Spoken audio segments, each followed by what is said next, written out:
Qadrli Tog'li Fora kanali obunachilari va ishning rag'bat kuzatuvchilari. Bugun biz Shoxobodon qishlog'ining Qiziltog' degan hududidamiz. Ya'ni ayrim obunachilarimizni taklifiga ko'ra mana shu joydan video obzor qilishni boshladik. Shoxobodonga kelgan har bitta dam oluvchi albatta Shoxobodon qishlog'ini eng go'zal chiroyli joylarini ko'rishni istaydi. Aynan bunaqa joylar Shoxobodonda sanoqli.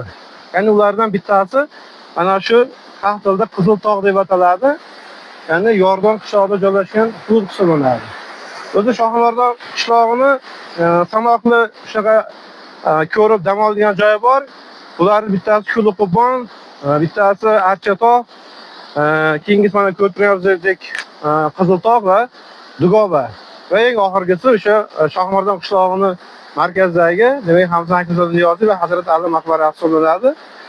Demak mana shu Qiziltog' ham ayni mana shu sayyohlar dam oladigan turistik zona hisoblanadi.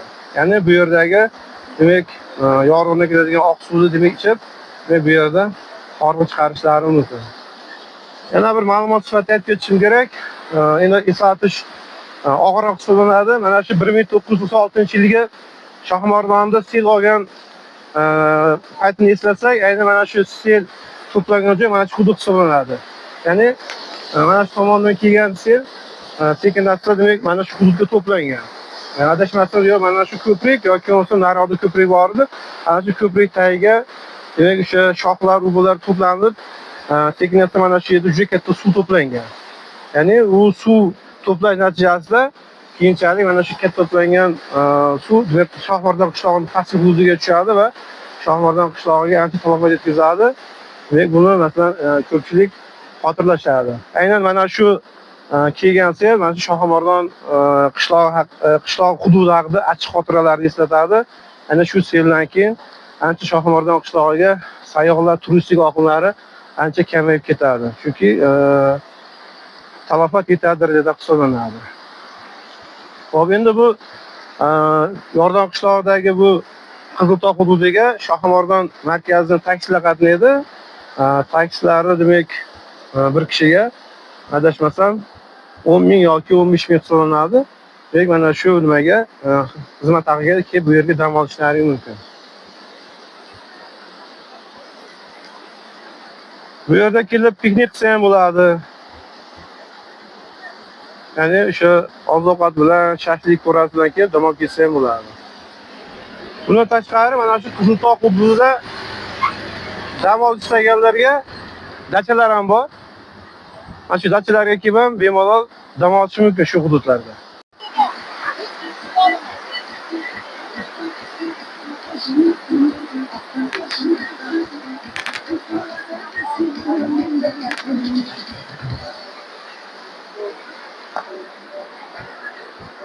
Barcha dam oluvchilar shu yerda sarflab ketadi. Bu joydan o'ziga yarasha chiroyi, o'ziga yarasha albatta manzarasi bor.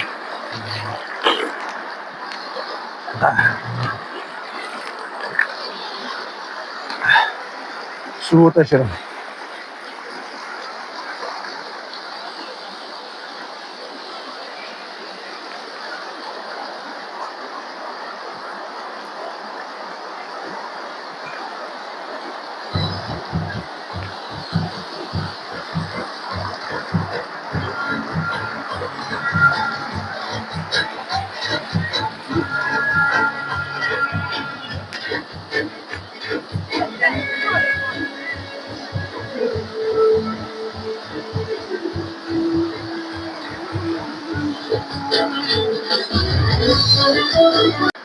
Qadrdonlar, bugungi mana shu qisqa Qiziltog' haqidagi videomiz shulardan iborat. Inshaalloh qolgan mana shu Shoxobodonni chiroyli joylarini demak obzorlarni ham qilib boramiz.